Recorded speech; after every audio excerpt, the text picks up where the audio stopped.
Welcome to the 10th show in our series of Touring Texas Songwriters with our host, the long, tall Texan, Mr. Bruno Michel.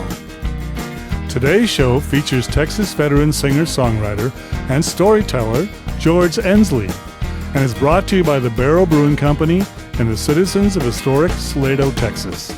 George Enslee was recorded live in front of a studio audience for broadcast on Country Radio Switzerland. Sit back, relax, and listen to the life and song of George Enslee. So, I mean, we're pretty fortunate here, and it's all you guys know that already, but we're scratching the surface of the original movement of Austin sound. You know, we have Bob Livingston, we just had Wheatfield, and now we have this guy here who is around since forever, I think. So for those who don't know him, I think you got your first guitar when you were 13 years old. Yeah. And with 29, you were one of the 6 winners of more than 100 contestants that got selected by the 6th Kerbal Folk Festival. And, I mean, that's already kind of an achievement in itself.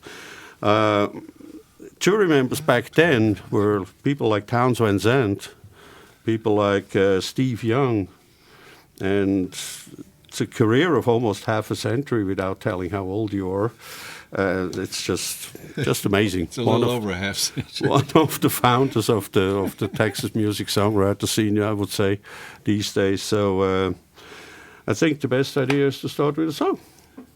Everybody knows George Enslee. For those who don't, you will. Thank you. Thank you.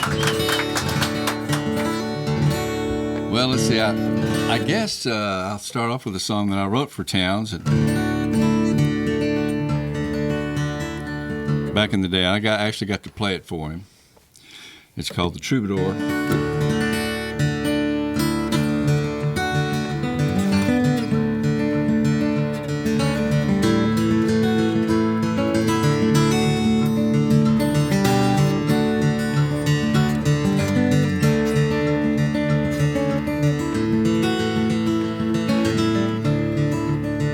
When his fingers ring the silver strings, his spirit sings on golden wings, words to fly you from your world of care, words to tie you to people everywhere.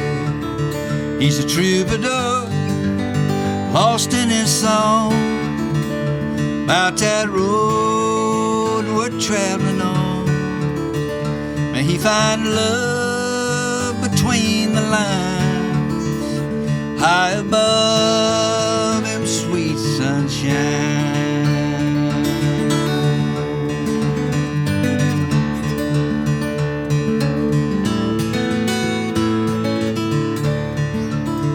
He's a city street, he's a country mile, lines cut deep around his smile. He's bars and stars, a boy and a man that goes too far for a one-night stand. He's a troubadour, lost in his song, about that road we're traveling on.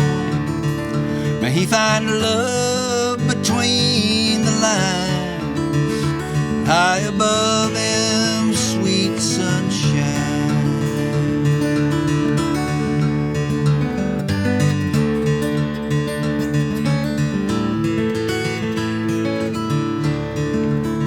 Ragged as the wind, pure as the snow, no place to stay, and everywhere to go. He leaves for no reason, a home behind, and finds a way to make it right.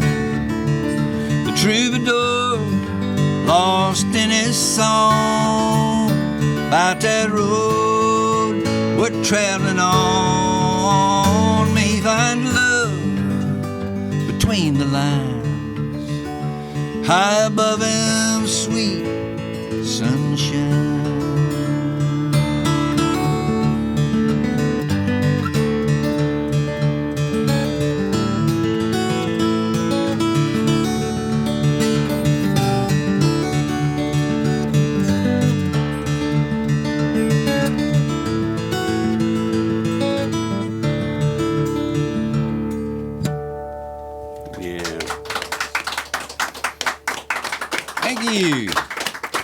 said you wrote that for Townes? Or about Townes?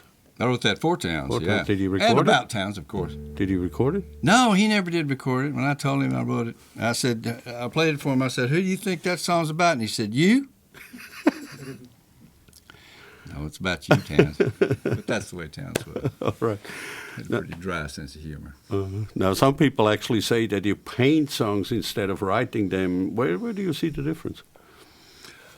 Well, I guess I'm kind of focused on telling stories and painting pictures, of people and places. So the moniker of being a song painter kind of came about somebody reviewing me or something. It's just a label they put on you, or yeah, and the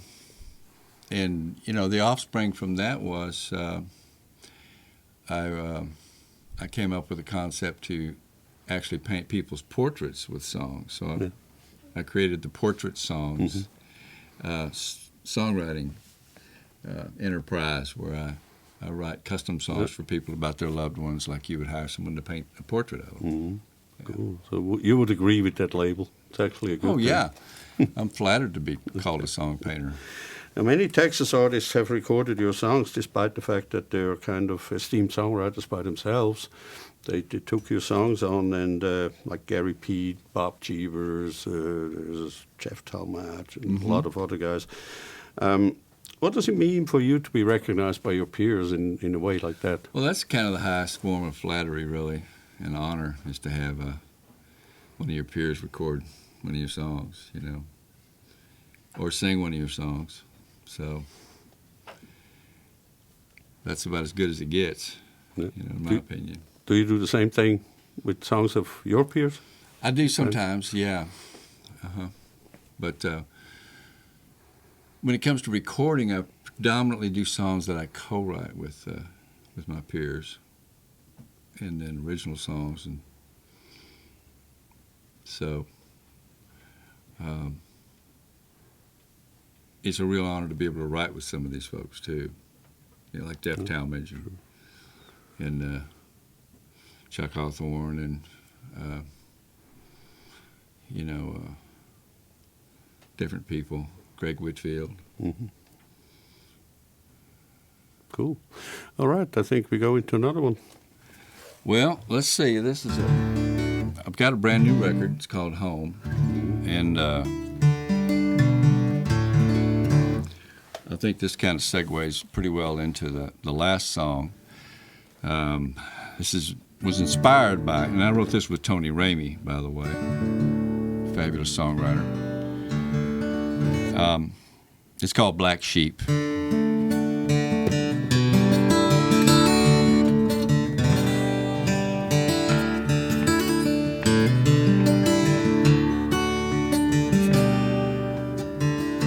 They run into the sun and stand out in the rain, a glutton for punishment and a friend to pain. They stay a little too high, a little too long, and a little too lost most times to find their way back home. Black sheep, the prodigal, always on the run, living in the moment, dying to have fun. An old soul chasing rainbows, dancing their own dance. Black sheep always need a second chance.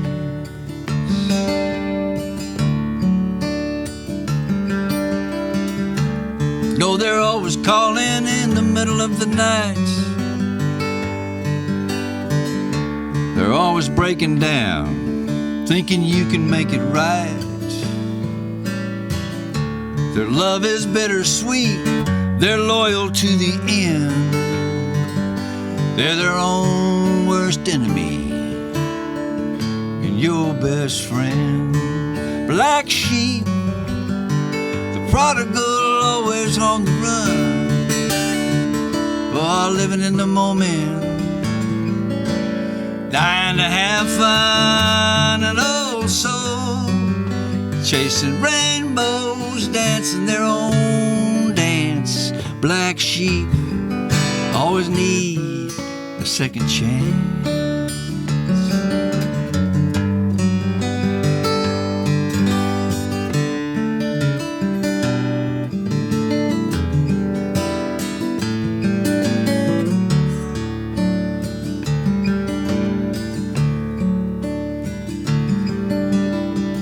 When they get back on their feet, that's when they fall from grace. When they get it all planned out, that's when they lose their place. Sometimes they look a lot like the likes of you and me, taking all those wrong roads, trying to be free.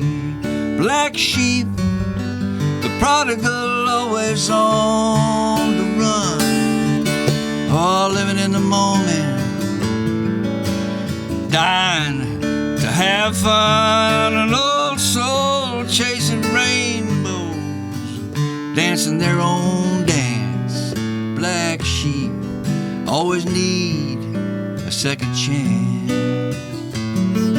Don't those black sheep always need a second chance?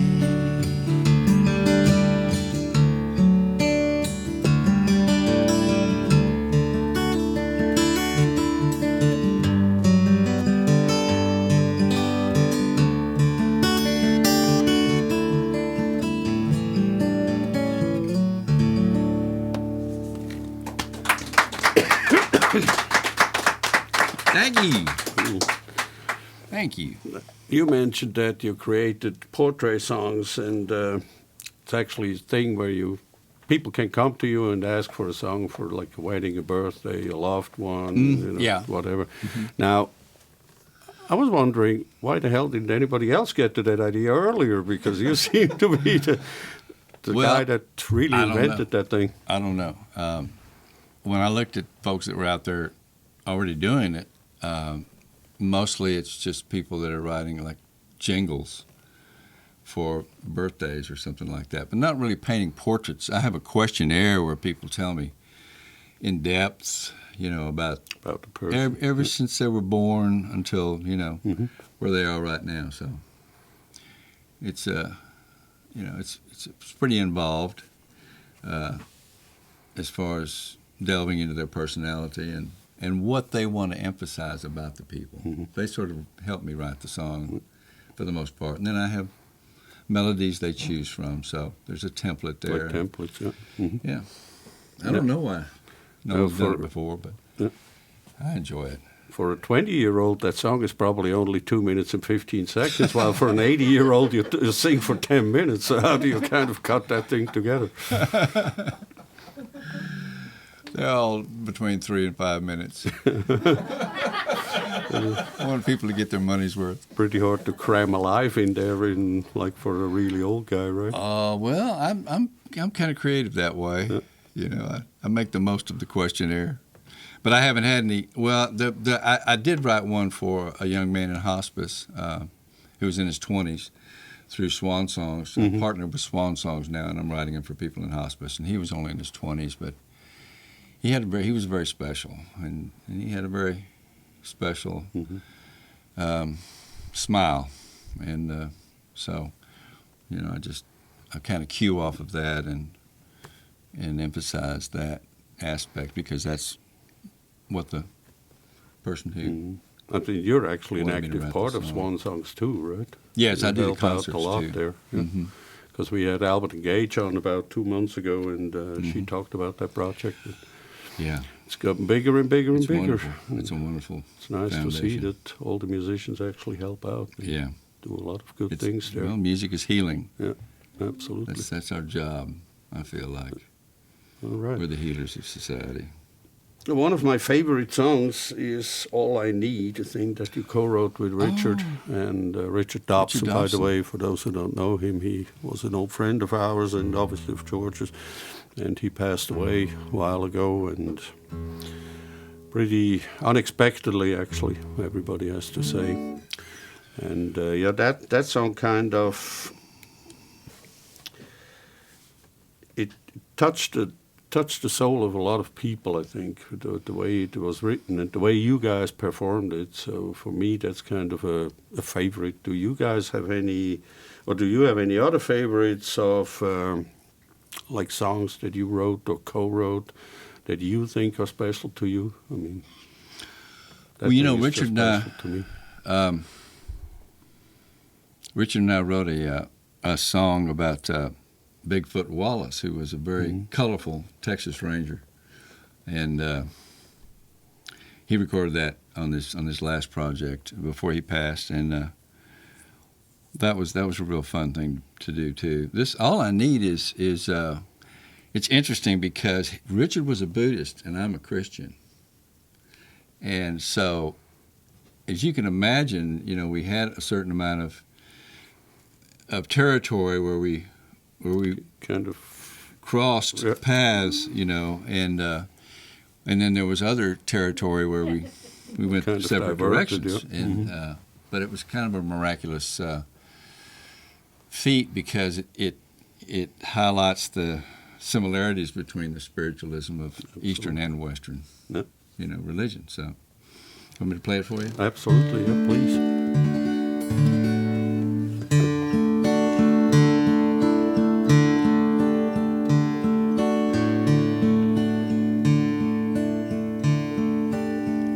I asked for strength and I got troubles to get me straight and strong. I asked for wisdom and I got problems that taught me right from wrong. I asked for courage and I got dangers to get me through my fears. I asked for answers and I got silence, taught me how to hear. I asked for love and I got strangers who needed a helping hand. I asked for mercy and I got an old friend who needed another chance. I asked for beauty and I got to see the world through the eyes of a child. I asked for understanding and got to see an old one smile. Got the world in a raindrop and the promise in a seed.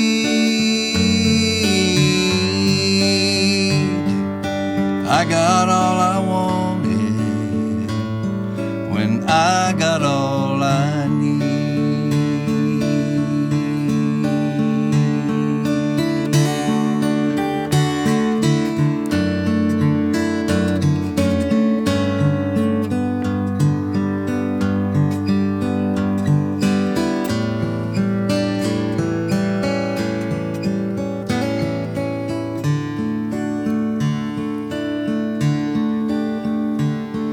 And when I asked for years, I got moments instead.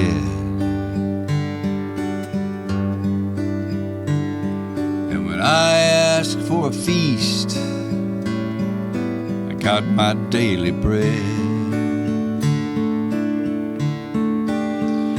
I asked for wealth and I got work and the hands to make my pay. I asked for truth, I got a lady, stands beside me all the way. Got the world in a raindrop and the promise in a seed.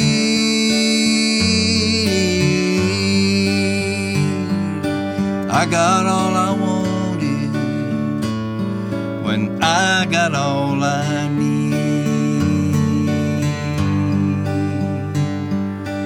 I got all I wanted I got all I need.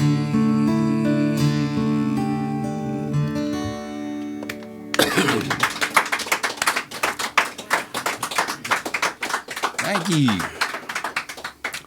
Kind of Richard Dobson. kind of sad. I could hear Don Ricardo in the back, kind of. It's amazing. That He's a beautiful man. God rest his soul, I guess. Now, another cool tune that you have is it's a Texas thing. You're a proud Texan, so where do you see the difference between the kind of Texas music community and, let's say, the Nashville community these days? If there's these any days? difference. Difference? I don't know. A lot of the Nashville songwriters that are moving to Texas, I know that. All right, that's true. Because it's there's been such a big game changer with the way songwriting is happening in Nashville, that it's become very, instead of being this sort of thing where there's the artist and there's the songwriter, and then there's the record company and the A&R people, and the producers put the artists with the songwriters, and they wind up with a project. It's become very linear now, in these very cloistered, corporate establishments where the songwriter and the artist, and now the artist wants to be songwriter and the producer wants to be the songwriter wants to be the producer, and they're all in the same room, the same company, the same corporate. That's the way I understand it. I never. Last time I went to Nashville, I took a cassette, and I was pitching songs, and I said to the publisher, I said, this was quite a few years ago. I said, now when it comes to demoing up songs and presenting them, what do you like as a publisher? What kind of media do you like? And he said, well, I like those cassettes that don't have the holes punched down in the back of them, so I can record over them. Okay. And that was about the last time I went pitching songs to Nashville. But I went there a couple of times and visited with Townes, and Townes kind of showed me around and pitched a few. But yeah, it's and when Sonny Throckmorton came to Texas from Nashville, he said, I saw an interview with him, and he said, Sonny, who wrote probably more #1 hits than anybody, a lot of them. Still living, or than anybody ever, besides Hank Williams, maybe. He said, Texas songwriters, there's a story. Usually there's a story in their songs, and that's one of the things I really crave and really enjoy about writing songs, is telling a story. So I think we're more story oriented than the Nashville mentality, and I think they're typically more about emotion and relationships than character. Some will call it marketing oriented. That Marketing. What sells. Yeah. What sells, and then you got all the studio musicians that are the same on all the records, and it starts to kind of sound pretty much alike. And that's why people like Randy Rogers, Waybone, they all came back. And, and they did a do-over practically here, and better be independent and play what you like and love than play what people tell you to do. I've been real blessed to be able to do that, and not have to, not have to probably compromise. made a lot of money up there by not these days, but. Because these days the song topics are totally different, like you mentioned. And they have, and of course the songwriting there is, they put you in a room with someone you've never met before a lot of times, and they say, this is what I want you to write about, and you've got a quota that they want you to crank out a certain number of songs in a certain period of time, and none of that really fits in with my called forced creativity. My creative it doesn't work. Yeah. All right. What do you have a set list, or do you want to play Texas thing? Or? I'll play that one for you. All right. Cool. I think the folks over in Switzerland might enjoy it. Absolutely. I recently had it on a radio show, actually. How's that? I recently had it on the regular radio show. I love it.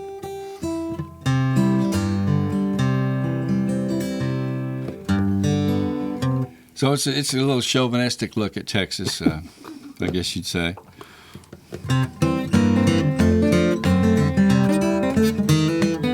We wave howdy to strangers, tip our hats and say yes ma'am. We try to be extra neighborly every chance we can. So I'll share the wealth and beauty that you may partake of the many wonderments here in the Lone Star State. Now when God blessed Texas, well, he gave us a clear blue sky.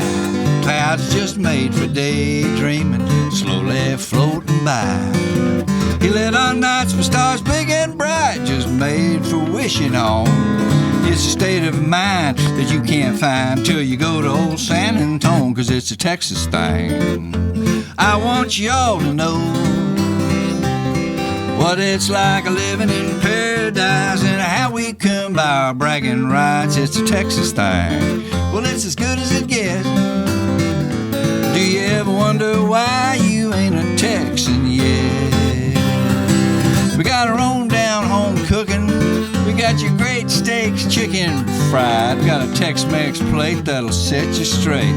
Bluebell on the side. And we got our own brand of music made for holding your baby tight. And an old-time sawdust dance hall bathed in Luckenbach moonlight. It's a Texas thing. I want you all to know what it's like living in paradise and how we come by our bragging rights. It's a Texas thing. It's as good as it gets. Do you ever wonder why you ain't a Texan yet? It's a whole nother country. One thing I never did get clear: why did we join the Union? We got all we need right here. Yodelay, yodelay, yodelay, yodelay, yodelay, yodelay, yodelay, yodelay. Well, it's a Texas thing. I could go on and on about them painted sunsets on the Panhandle Plains, that sweet hill country rain, the wind in big thicket trees, Padre Island in the Gulf Coast breeze. It's Nulu Casey's and old straw hats, King Ranch pickups and old Cadillacs, a cowgirl on a cutting horse in a field of blue bonnets, and of course longhorns and jackalopes. Everything's bigger once you go. You'll know it's a Texas thing. And I'll be willing to bet, Bruno, you're gonna wonder why you ain't Texan yet.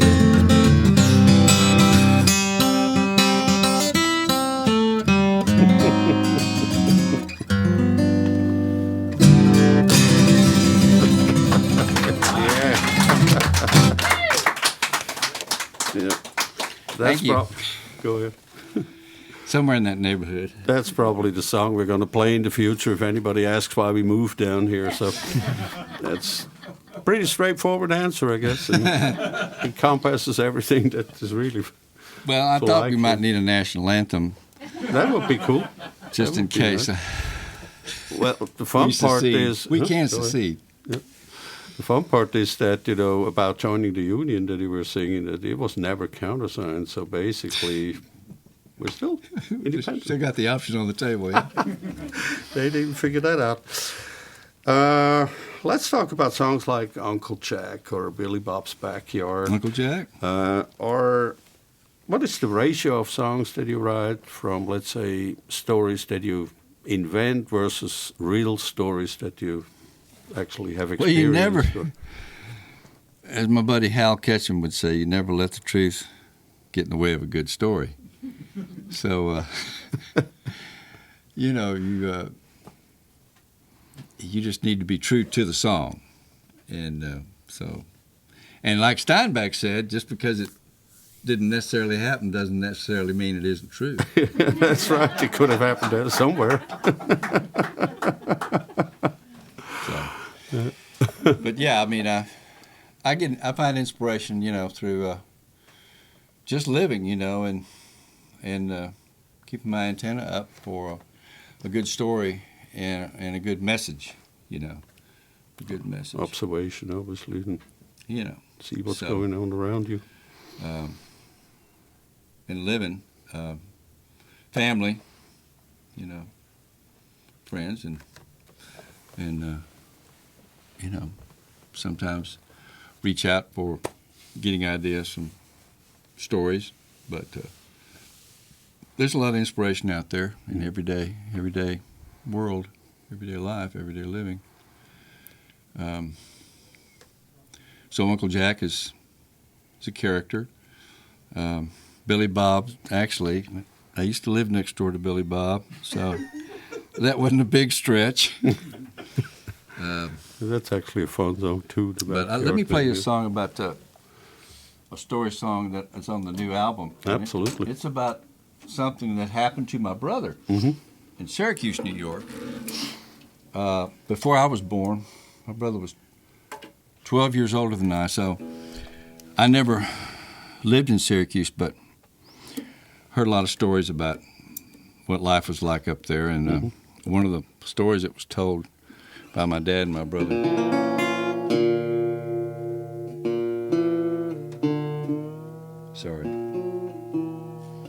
was a story about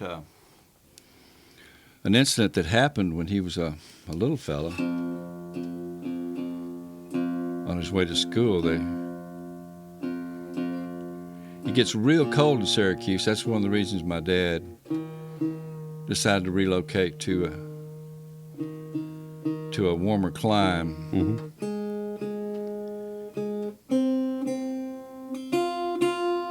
This story always fascinated me, and it has a pretty good message.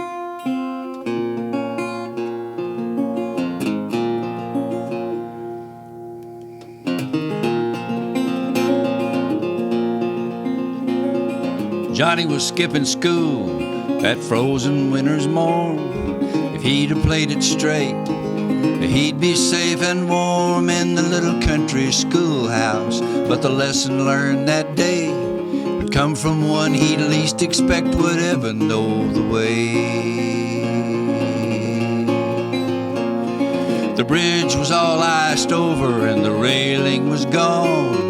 Johnny slipped off and flew down into the frozen pond. The morning stillness shattered with a crashing sound. He broke through the ice and like a rock went sinking down. He kicked his way back to the top, started to shout, "Help! Somebody save me!" Trying to claw his way out, but the ice just broke away and his legs turned to stone. The freezing water soaked his clothes and froze him to the bone.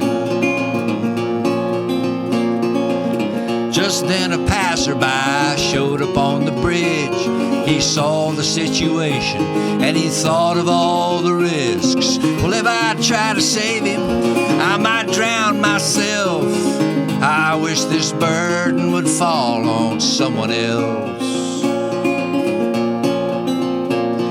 Then out from underneath the bridge came Jake, the town wino. He walked into the pond as Johnny slipped below. He moved through the icy waters, reaching out his hand, snatching Johnny from the jaws of death, watched by the other man.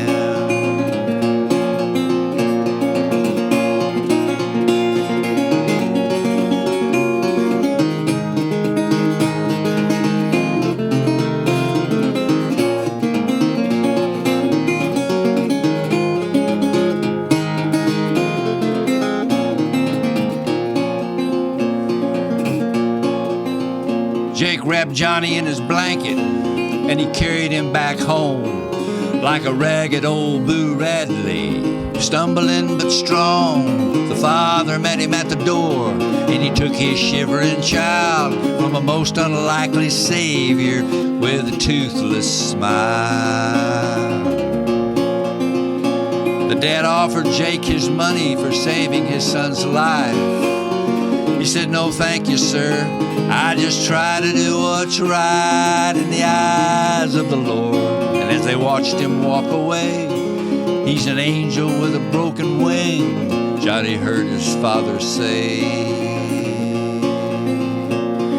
So Johnny learned mercy's lesson from the one they called the fool. And the passerby learned about living out the golden rule. Small town country barkeep learned a dad will pay to see. From now on, Jake the hero always drinks for free. Johnny was skipping school that frozen winter's morn. If he'd have played it straight, he'd be safe and warm in the little country schoolhouse. But the lesson learned that day would come from one he'd least expect would ever know the way.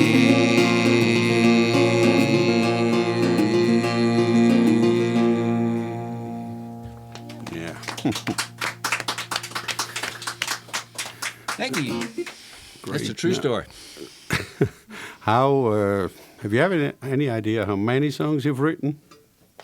Oh, Keeper's probably 250, something like that, maybe. Now, how the hell do you manage to keep all those lyrics in your head? I mean, you probably get asked for a lot of songs that people know that you want to play, that they want you to play, and especially with the long ballads.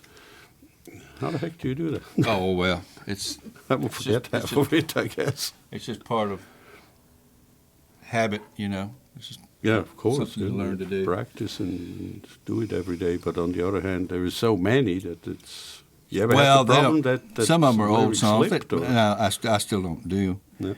I probably only do about maybe 100 songs. Or in my current catalog that I do, probably something like that. Keep it all in But your yeah, head. I play often enough where you have to. It's just something you do. You just memorize them. I mean, because you're performing them. What is easier in the songwriting process if you do it by yourself or if you have a pal, so in case you get stuck with a verse or with a melody, so he can help out, or what do you prefer? No, well, it depends on the venue, but no one helps me out with the words, typically.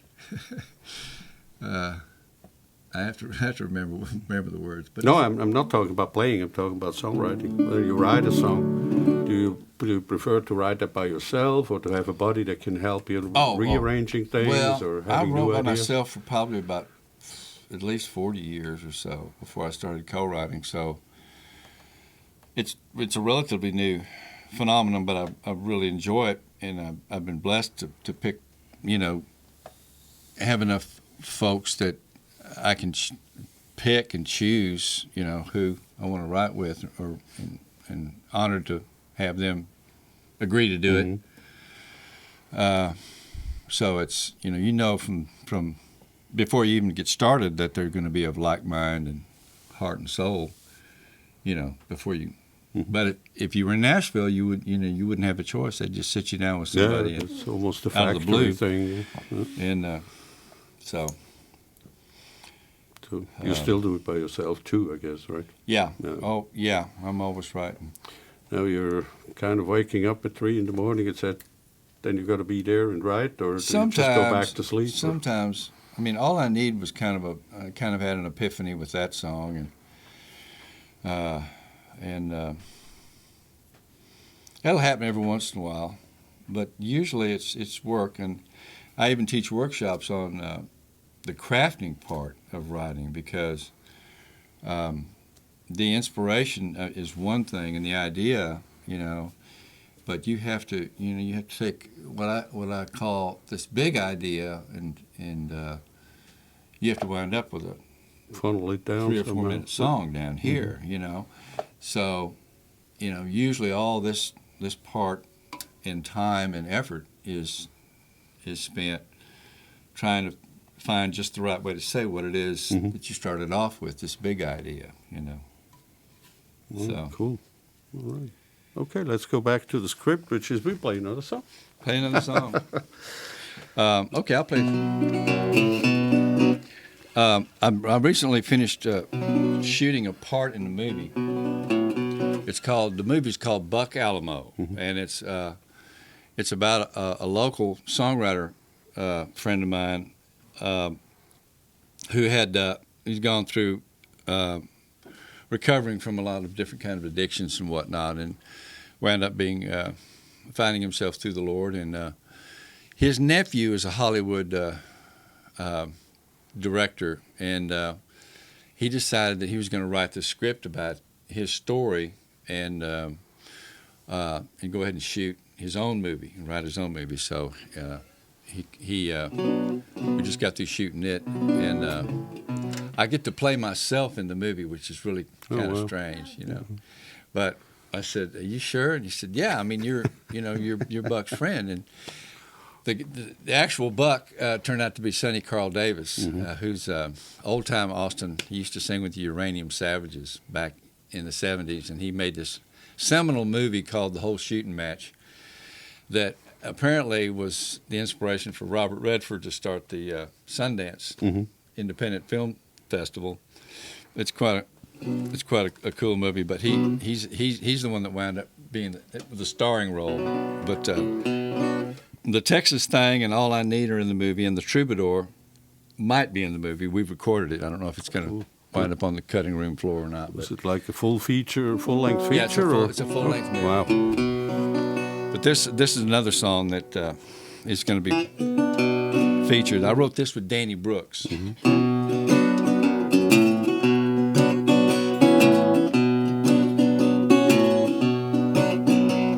Well, I've been doggone things that didn't work. Got the short end of the stick. I've had this old heart hurt, but nothing comes close to being caught up in the curse. Knee deep in a river and dying of thirst. Now you never get enough of the stuff that you don't need. Those who really have the most are asking for the least. I had myself a gold mine, but I never knew its worth. Knee deep in a river and dying of thirst. I was knee deep in a river, knee deep in a river, knee deep in a river and dying of thirst.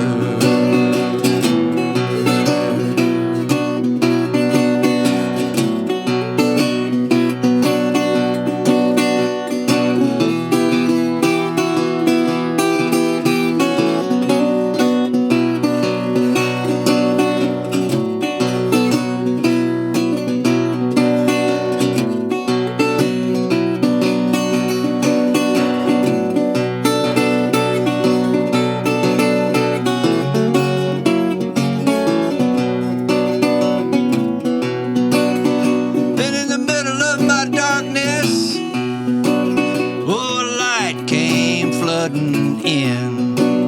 That's when I discovered that river I was standing in would give me the best when I was down at my worst. Knee deep in a river, dying of thirst. I was knee deep in a river, knee deep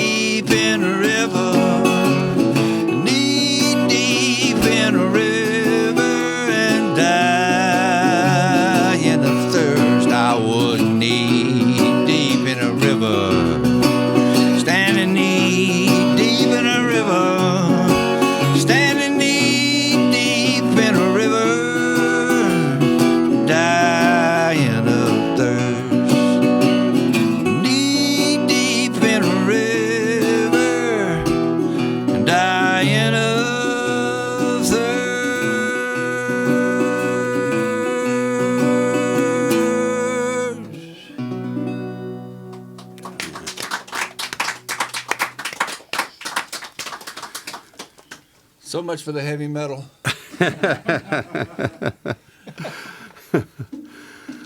I think your first album came out in 1980, and it was the Head On album, I think. Yeah. How do you think your music has evolved since those? I mean, it's almost 40 years, so that's a hell of a long time.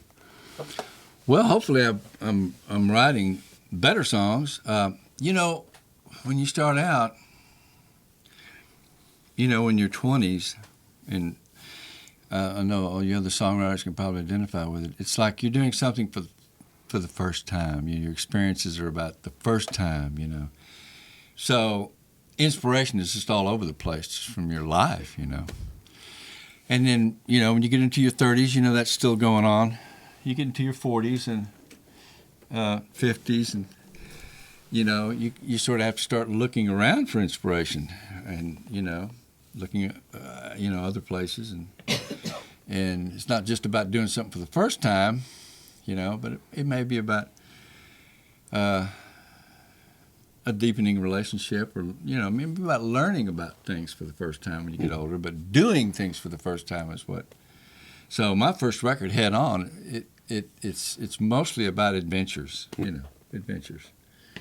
And we recorded Head On at Willis Allen Ramsey's studio that he'd built in Austin. And we recorded it right straight to the analog tape, which went back to one of the guys that played on my first record was Stephen Doster, and he actually produced the new Home album 40 years later on his studio, which still has analog magnetic tape, and along with the digital technology, but it's state of the art. But he, you know, he still gets the warmth and everything and he has vintage microphones, and so. But yeah, I mean, it's hopefully as I'm matured, my writing has matured, and it's more universal, hopefully, in healing more people than I was when I first started. But yeah, some people are actually saying if you record this analog thing, you get much more feeling, much more deepness into an album than with the digital thing. I have no idea because I don't understand that stuff, but that's what I keep hearing. You've got a copy of Home, and you can listen to it, and maybe you'll tell the difference, you know, between that and, even though it is ultimately digital, but it started out, you know, being put onto that magnetic tape. So when you write today, does it happen that you suddenly have, been there, done that, I can't do that again? Is it like, you know? No. I mean, you know, life is just it's a journey, and you know, you do different things, see different things, and experience different things, and you know, hopefully, like I say, you know, there's a more universality to your work. You know, that more people can identify with it and be healed by it than the less mature work that you did. You know, which was usually pretty egocentric. You know, there's a lot of eyes, a lot of eyes in my early stuff. You know, and even though I did have some stories on the first album, but yeah, that's just kind of what happens. You know, I think as you mature as a songwriter. So it could actually happen that you write about the same topic that you used to write about, but with a totally different perspective. I guess you could. Yeah.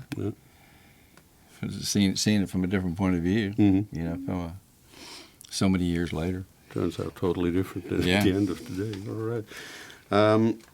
You once said in an interview that you had to sit down on your first gig because your legs were shaking so much. I have no idea if that's true or not. Yeah. No more shaking these days, but what advice would you give a young guy that wants to start in this business today? Well, don't think of it as a business,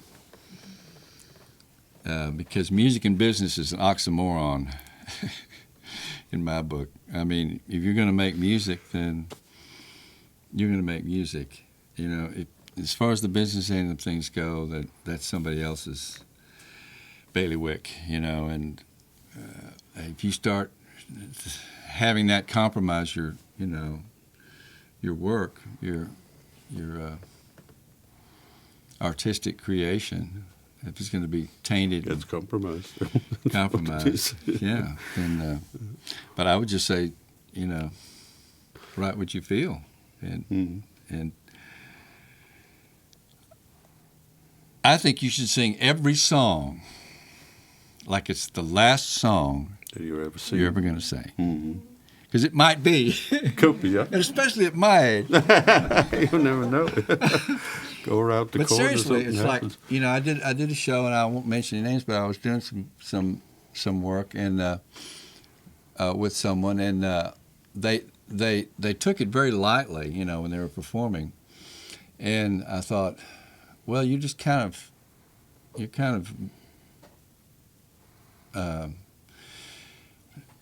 not really doing justice to the listeners, to the audience, when you don't have your heart and soul into it, And I thought, you really ought to sing every song like it matters. And I'll never forget someone describing Willie Nelson, and he played in his band, and he said, Willie sings to the guy in the very last row, the back of the room. Yeah. That's who he sings to, And I thought, yeah, that's the way it's supposed to be. Probably right. Yeah. That's probably why he's still doing it, because exactly for that reason he wouldn't have to. That's right. That's right. Definitely. Yeah. All right. Well, let's play another one. You want another song? Sure. Okay, I've got a list here of stuff I wanted to do. I do have a. I'll play you this song. This is one that's I just got covered by Charlie Roth. And I wrote with Chuck Halson.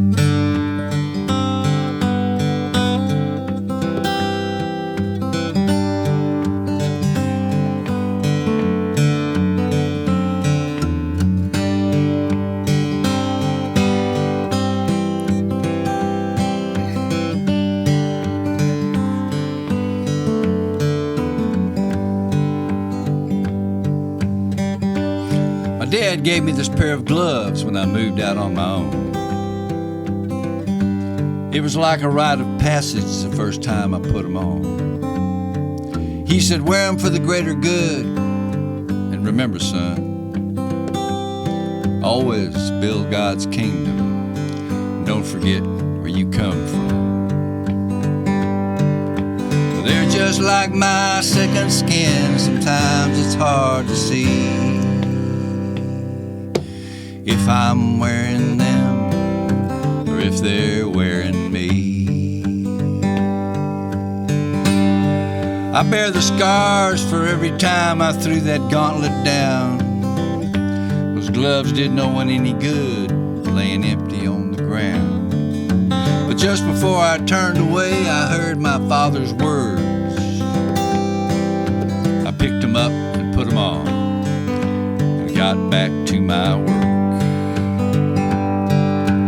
They're just like my second skin. Sometimes it's hard to see if I'm wearing them or if they're wearing me. Well, through the years I mended fences every chance I had, and I rebuilt old foundations when they were going bad. I welded with the ties that bind blood, sweat, tears.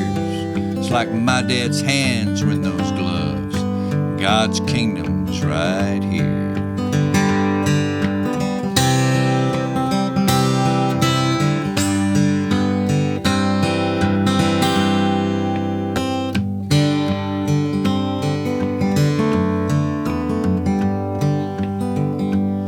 So here's a window for the sunrise and a door to let my neighbor in. A round table for my family with no beginning and no end. With gloved hands I built these things, and now I do believe while I was making them, they were making me. My dad gave me this pair of gloves when I moved out on my own. It was like a rite of passage first time I put them on.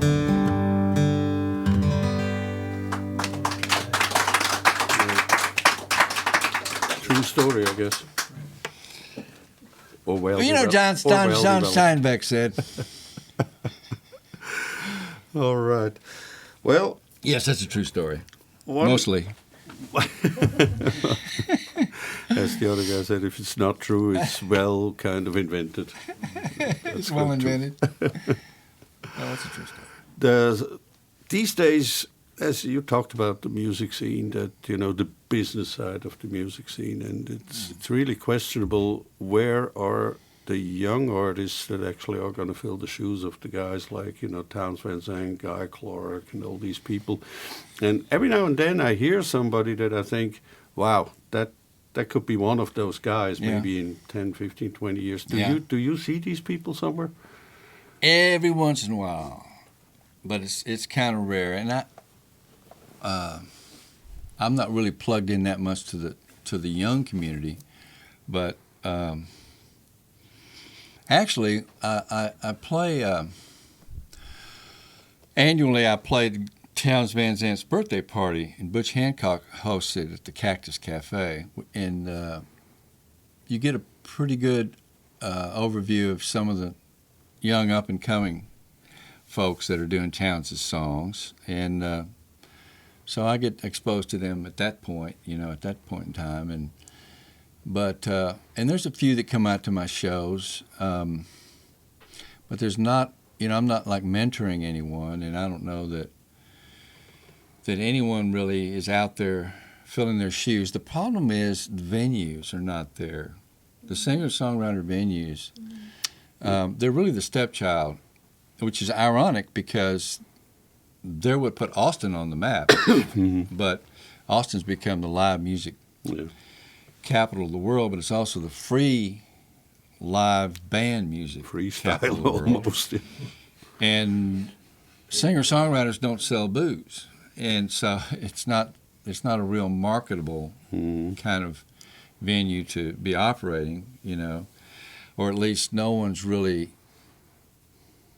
delved in and committed themselves enough to really want to showcase great songwriters. If they did, they'd probably make a bundle of money. But it's so much easier to sell booze, and make money that way and hire bands. Sometimes the bands pay the clubs to play. I mean, I've heard some pretty horrific stories about Austin, but in general, I mean, we have to survive by playing songwriter series in churches that host songwriter series and house concerts, festivals, some clubs that will showcase, acoustic songwriters, but very few. There's very few.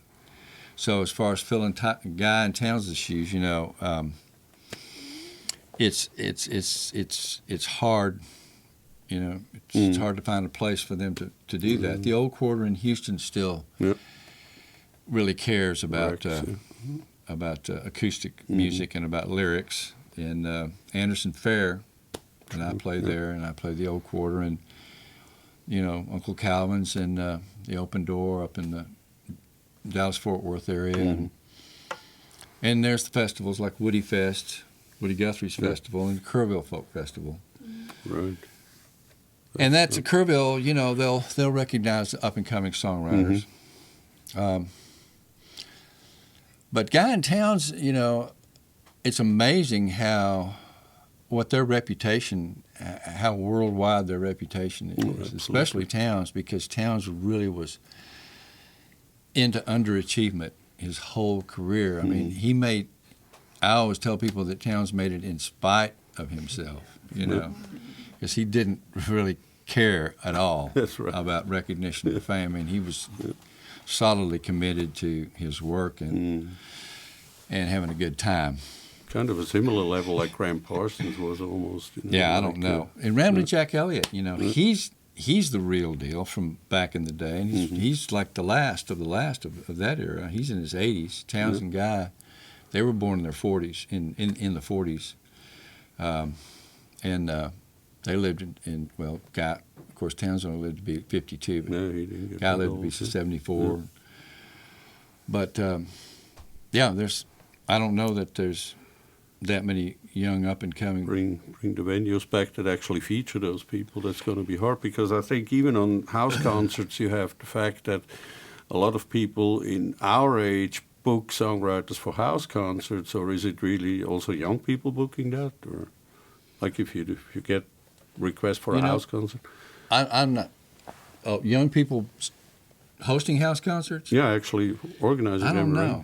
Right? I think it's more the older guys, right? Well, people, yeah. Like us, I mean, old. People who are older. People who get it. Yeah, you know? Yeah, right. But that's what I'm afraid of. I'll tell you something else. Is Townes and Guy and like Ramblin' Jack, I mean, they were proficient performers and guitar players. And these kids that are around that are just banging on the guitar, I mean, that's a real kind of a two-dimensional performance to me. I mean, when you really want to have some depth to it, you know, you need to integrate what you're doing with especially if you're solo, where you need to have an accompanist that can, you know, bring it out. Mm-hmm. So that's kind of a pet peeve of mine, that a lot of time and work, effort went into Townes and Guy learning how to play their instrument as part of their performance, and that's what it takes. Yeah, and also guys like you. Sometimes when I talk to these younger artists, I get the feeling that they see the success of the guys, you know, and they just want to get out and be famous and overnight. Yeah. The instant gratification. That's all they care for. Mindset. Yeah. Well, it doesn't work that way. It doesn't work that way. No, never did. You get out of it what you put into it. Yeah. So. Some areas it probably works because you got a big marketing machinery behind you that actually doesn't care if you're still around tomorrow. Yeah. Quick buck. Yeah. Make some money and be done with it. Yeah. Pretty bad. Yep, so let's play another one, I guess, before I get to my last question. All I right. have no idea how Let's we're see what doing I've got on my time-wise. list. Oh, I wanted to, I'll tell you, I think That'll be good. I'll try this song. This song is one that's, Oh, you got a set list. well, it's one that people identify with quite a bit. It's on my Small Town Sundown. That was a project where I tried to write a whole movie in song, and I had this concept, and because I look at every song as being a little movie, and so I thought, well, why don't you put a bunch of songs together and write a big movie, so make it into a big movie. So that's what I did. But this is a lullaby that I had written for my granddaughter that wound up in the movie and song.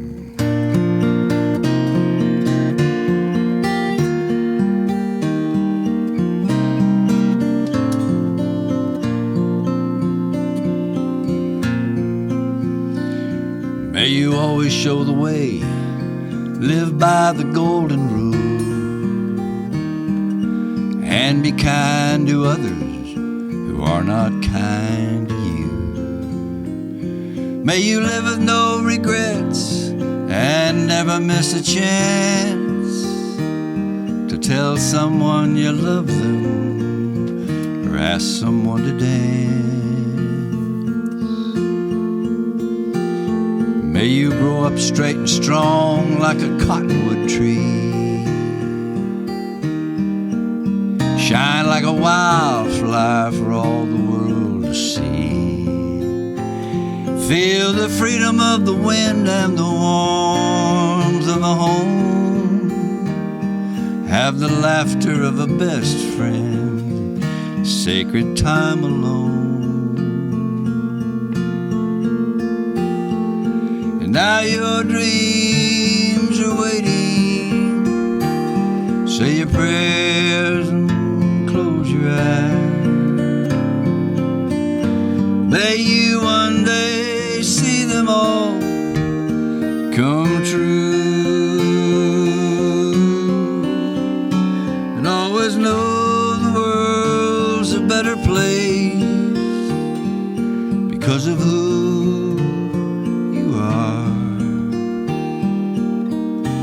and that the best part of me is you.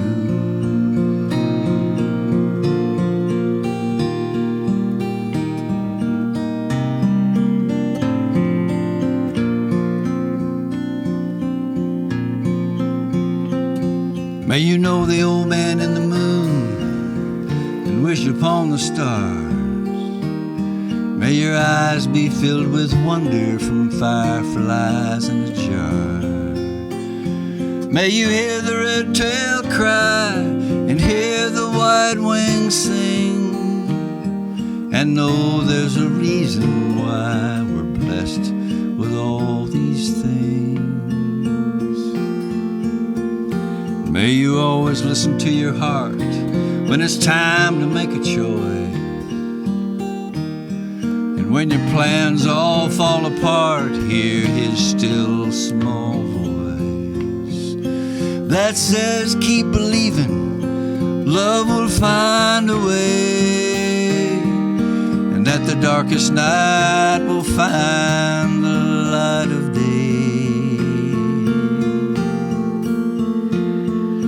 Now your dreams are waiting. Say your prayers and close your eyes.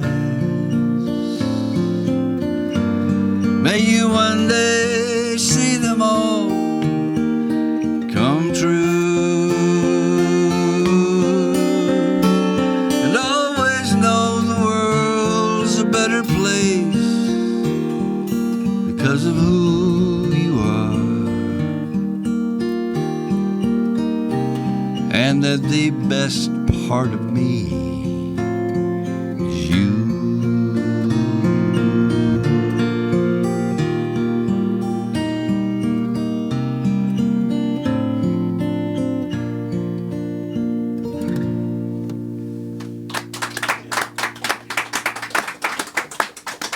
Thank you. That's the real stuff. Any questions from one of the 75 people out there? Go ahead. Could you talk a little bit about that other guitar that you were playing? That's The Resonator? What is it? It's a Resonator. Oh, it's so different looking than any of the other It guitars. instead of having a sound hole, it has a resonator in it. This thing right here, which is the same thing inside of a dobro. But this being a metal guitar, sometimes it's called a national steel guitar. I think they're the folks that might have come up with the first one. It's made out of nickel. Hawaiian style also. Remember they first played them like in Hawaii and stuff like that. Is that right? Hawaii? That's that little slide. Uh-huh. Going back to the 30s and stuff like that. Yeah, that's what I want to say. Probably goes back to the 20s or 30s. All right. Any others? Otherwise, I get to my usual last question. Your last question? Usual last question, which is, what question would you ask yourself in an interview that I did not? What would I ask myself in an interview that you did not?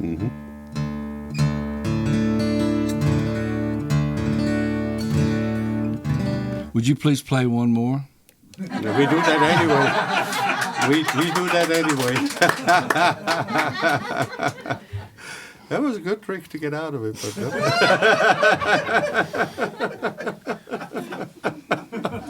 Probably I'd ask, what are you reading now? all right. And I'm reading, I just got through reading Horton Foote's wonderful childhood reminiscence of living in Wharton, Texas, growing up in Wharton, Texas back in the 30s and 40s. He was a great, he wrote the screenplay to Kill a Mockingbird, and he wrote Tender Mercies and Trip to Bountiful. Those are the ones that he's most known for, but he was a phenomenal writer. And I'll never forget an interview with Horton Foote, which kind of hit home as a story songwriter and a portrait songwriter. He said he was interviewed about how he wrote such great stories, and he said, what you have to do is make your characters real, and the story will write itself. Whoa. And that's the point we'll take. Have you ever seen Tender Mercies? Go ahead. With Robert Duvall. It's a very low-budget film. It was made here in Texas, but it's a classic, and it won Academy Awards Oh, wow. Yeah. because of not just the acting, but because of the way it was written, and Well, the story, the characters. well, that's what you're reading right now. All right. I've just read Horton Foote, yeah, and I just and I'm reading a I'm reading a book called Grace-Based Parenting. Okay. My wife and I we're gappers. We're grandparents as parents. We're raising our granddaughters. So. And then I'm reading a book that was given to me. Eric Taylor gave me this book on Tully, who was a guy who was a writer back in Hollywood back in the days.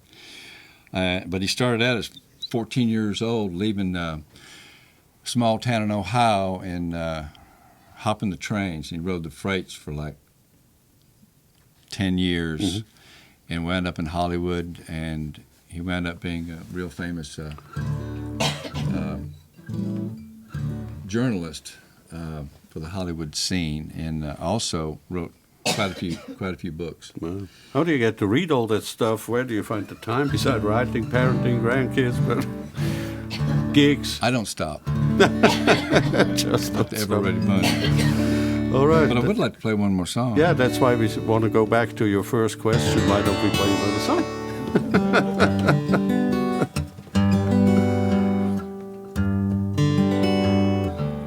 So the concept of the album, of the new album, is home.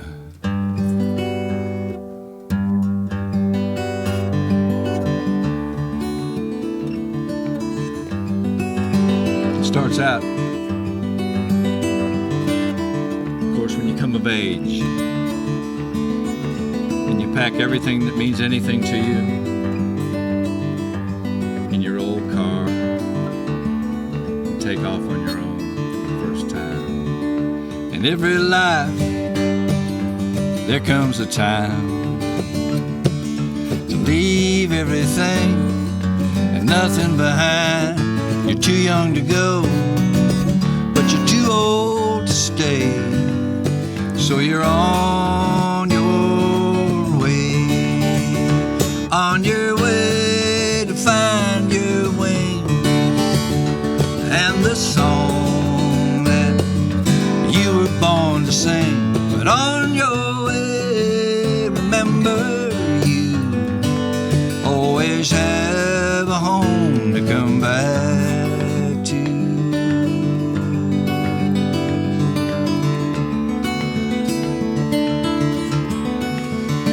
With every step you learn to dance to the rhythm of life. If you just take the chance, keep the wind at your back now and the sun on your face, then you're on your way to find who you are, is both near and far. Hitch your wagon to a star. On your way, remember you always have a home to come back to. So pack your new dreams in your old car. Keep on believing, no matter where you are, you're where you belong, so seize the day.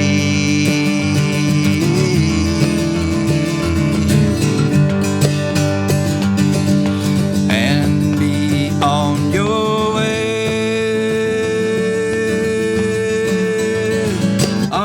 way to play your part. Seek the path that speaks to your heart. And on your way, remember you always have a home.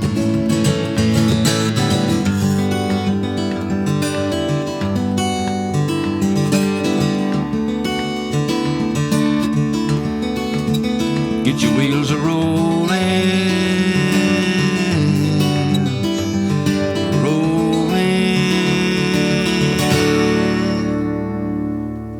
Yeah. Thank you very much. Thank you. Thank you. It was great. It was cool.